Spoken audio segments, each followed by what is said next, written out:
Indianapolis Star News, an unusual place to find features of interest to educators. Hello everyone, I'm Donna Quiring, and welcome to Info for another week. Actually, in point of fact, the Star News is very involved in education here in Indianapolis. 2 stories on Info today that highlight those programs. This week, March 3 to 7, is Newspaper and Education Week, a program designed to highlight the value of the newspaper as an ongoing educational tool for all grade levels and content areas. Ann Ely is Newspaper and Education Coordinator with the Indianapolis Star and News. Well, this is primarily a reading association, International Reading Association project. The Indiana State Council of the Reading Association came up with the idea, having piloted it in Evansville a year before. In 1981, we tried it as a state. Now, if you're going to do something statewide, you have to be sure that teachers everywhere can take advantage of it, and that involved lining up newspapers other than large newspapers such as ours that already had rather elaborate programs to work with teachers, so that through the Hoosier State Press Association, we were able to get other newspapers who might not have the resources to work with teachers all year long, but they could do an exciting week. And so wherever there was a reading council locally, they would team up with newspapers. And it worked so well that first year, and it was so exciting that it quickly spread to other states, with the IRA, the Reading Association, taking the lead. Specifically, how is the newspaper used then in the classroom setting? Well, there's no end to it. I have yet to find a subject area or a skill that you can't teach, at least by example, through the newspaper. Boys and girls, since this is Newspaper and Education Week, you're going to be using the newspaper quite a bit to find different kinds of articles throughout your different classes. You'll be using it in language arts, and today in social studies, we're going to begin by learning to skim the newspaper. If you'll look over on the side board, I have 4 different topics listed on the board. I want you to be looking for articles that take place at 4 different levels. You have a sheet of paper underneath your newspaper. After you have headed your paper correctly, I would like for you to find 2 articles that take place at the local level, 2 articles that take place at the state level, 2 that take place at the national level, and 2 that take place somewhere else in the world. You will write down the headline from the article and identify which of the levels you're dealing with in this particular article. Are there any questions?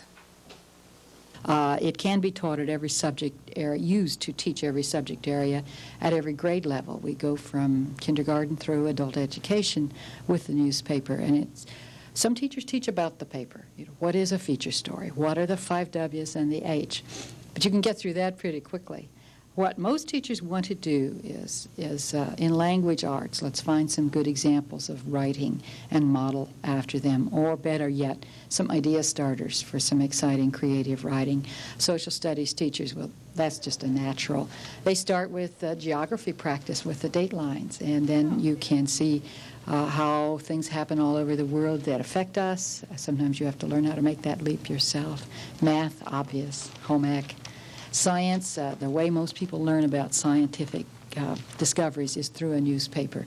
And forward-looking science teachers will help their students evaluate newspaper, which are popular reports of scientific discoveries, so that you learn how to keep up for the rest of your life. As you know, discoveries don't stop as soon as you get out away from the textbook. Well, definitely the price is right. At a dime a piece, there's not much that could hold a teacher back from getting them, I suppose. For years we were free, and some teachers will remember that. But after the word got around, it became not possible at all. And so we reluctantly went to charging half price. Now, there's a regulation in the newspaper industry that if you're to count it as circulation, you must charge half the home-delivered price. Some papers will edge up past that. But at 10 cents, we are a real bargain. The whole cost of a newspaper home-delivered is just to pay for the paper it's printed on. The advertiser picks up all of the other costs of bringing you the news, so that we're actually meeting the teacher halfway. We'll pay for half that paper, and you pay for the other half. Probably the most exciting sight is to see them all reading without being urged to. If you take a stack of newspapers and pass it out in any classroom, they sit down and they read the paper without anyone telling them. And it is interesting to watch what they turn to, or how poorly some students handle a paper because they haven't been exposed to it, which is your biggest, as a teacher, and from my point of view, the biggest motivation. If a teacher is interested in finding out more about the program, and it's an ongoing year-round venture for you folks here at the paper, how would a teacher connect with you? It's very easy. We have a direct dial number. There are 3 of us in the office who can answer the phone. The number is 633-9140 at the Star in the News, or you can drop us a line. We are happy to send you a brochure that describes at great length the services we offer.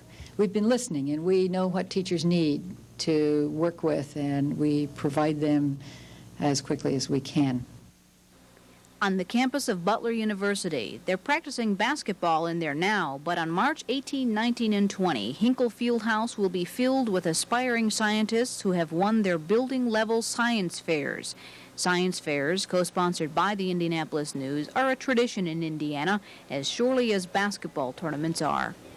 Lloyd Anderson is Educational Services Coordinator for the Indianapolis News and Science Fair Manager, and Dr. Robert Prybush is the Associate Professor of Chemistry at Butler University and the Science Fair Director. Gentlemen, welcome to the program. Donna? Lloyd, you've seen a few science fairs, haven't you? A few, over 20 years. I see. So I think we're talking to the right person if we want to get an idea of what it takes to put together a science fair, as a regional science fair. Well, actually, it takes a lot of coordination between the college or university sponsor and the people at the News. We have a separation of duties, and the News is the continuing sponsor. Each year, they sponsor the science fair along with one of 4 colleges and universities. This year, Butler University is the sponsor. Next year, it will be out at IUPUI, then Indiana Central University, and then back to Marion College, the co-sponsor of last year's.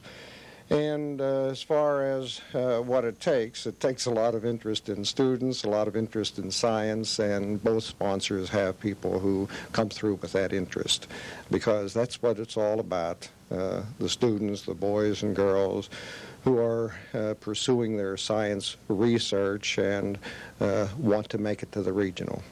Well, I know that IPS's involvement in the science fair this year is up, and that means that there are lots and lots of students and teachers and school buildings all over the county involved in our regional fair this year. How does it all come together? We depend so much on the students, teachers, and the parents, because with that encouragement, that's all the students need. A little encouragement, a little goal of making it to the regional science fair, and it's amazing what just a ribbon as an award will do for them. But actually, more than that, I can't pass that point without saying that in addition to the awards, and everybody doesn't get an award, a student gets so much out of the science fair. I have had English teachers, I have had sociology teachers tell me that in doing a science fair project, a student at the very least learns how to approach a problem, how to find out what is the problem, what is the procedure in going after an answer, what is the conclusion, how do I prove what I have come up with, and problem solving in any area is at least one thing the young scientists learn.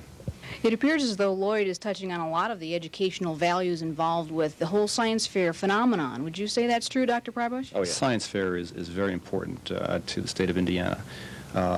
Let's face it, we live in a very high-tech society.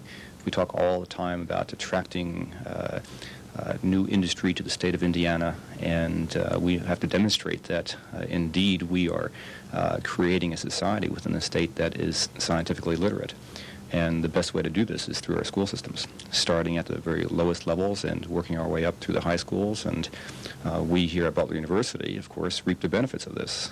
We hope to see some of these students here at the university, and indeed, each year we do see a number of the people who have participated the year before.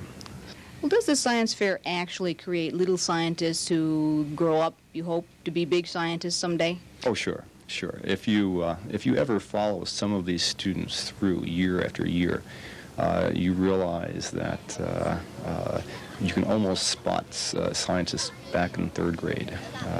There's a good example, I think, of a student we had last year who is now a student at Butler who participated back, fifth grade or so, and there's absolutely no question that he was going to maintain his interest in science. So I think it's very important to get children thinking early on about what science is, learning how to solve problems in a very systematic fashion. This skill transcends science, in fact, and it's important to all areas of education.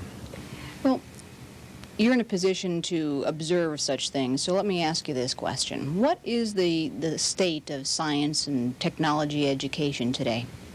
I have a feeling that we are about to undergo a renaissance in the sciences. It's very interesting. Science is somewhat cyclic.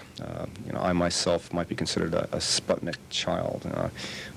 When the Russians launched their satellites, we all of a sudden became very concerned about our ability to keep up with the Soviets and the rest of the world scientifically, and we had a tremendous push in science. And I think I see that happening now, but now the push is more guided by economics. We're looking around and we're seeing many other countries excelling economically, the Japanese, for example, and we've come to the realization that once again we have to concentrate our efforts on science, and I think I'm starting to see this even within our own state. I think the governor has committed himself to pursuing excellence in science, and I see good things happening over the next decade. And they're in cold water? Okay, first I take the normal blood pressure. Then he or she inserts their arm into the hot water, 4, 5. Oh, okay, I understand. At 180 degrees. All right, go ahead.